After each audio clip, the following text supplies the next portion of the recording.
Hi friends, next time உங்கள் காரை water wash விடுறப்ப ஒரு டெக்னீஷியனாக நான் சொல்கிற 3 டிப்ஸை கண்டிப்பாக ஃபாலோ பண்ணுங்கள். இது பல லட்சங்களை உங்களுக்கு சேவ் பண்ணலாம். ஃபஸ்ட்டு உங்கள் காரை ஒரு ஹைட்ராலிக்ஸில் போட்டோன்னே ஒரு 5 மினிட்ஸ் வெயிட் பண்ணி சுற்றி பாருங்கள். வண்டிக்கு கீழே இன்ஜின்லேயோ கியர் பாக்ஸ்லேயோ இல்லை டிரான்ஸ்மிஷன் லைன்ஸ்லேயோ எதுவும் ஆயில் லீக் இருந்துச்சுன்னா கண்டிப்பாக பாருங்கள். அதே மாதிரி கூலண்ட் போகிற டாப் ஹோஸ் பாட்டம் ஹோஸ்லலாம் எதுவும் லீக் இருந்துச்சுன்னா கண்டிப்பாக அதை கவனிச்சே ஆகணும். ஏன்னா இந்த சின்ன சின்ன லீக்கு தான் பிற்காலத்தில் இன்ஜினை சீஸ் ஆகிற அளவுக்கு வச்சிரும். அப்புறம் அது பெரிய செலவில் போய் விட்டுரும்.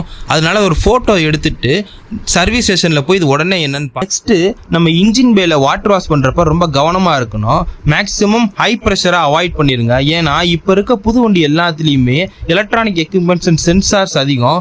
இது ஃபெயிலியரில் போய் விட வாய்ப்பு. அதே மாதிரி உங்கள் வெஹிக்கிள்ஸ் 10 வருஷம் அபோவ் ஆயிடுச்சுனாலே மேக்ஸிமம் நீங்கள் ப்ரெஷர் வாஷ் அவாய்ட் பண்ணிடுங்க. ஏன்னா நானே நிறையா வண்டி பார்த்துருக்கேன், ECM ஃபெயிலியர் ஆகிருக்கு வாட்டர் வாஷ்க்கு அப்புறம்லாம். அதனால இன்ஜின் ட்ரெஸ்ஸிங்னு சொல்லி நீங்கள் துணியை வச்சு தொடச்சி எடுத்தாலே போதும். மூணாவது பார்த்தீங்கன்னா மேக்ஸிமம் சால்ட் கண்டென்ட் உள்ள வாட்டரை அவாய்ட் பண்ணிடுங்க. ஏன்னா இந்த சால்ட் கண்டென்ட் தான் பாடியில் இருக்க ரஸ்ட் ஃபார்மேஷனுக்கும் சால்ட் கண்டாமினேஷனுக்கும் ஒரு வழிவகுக்கும்.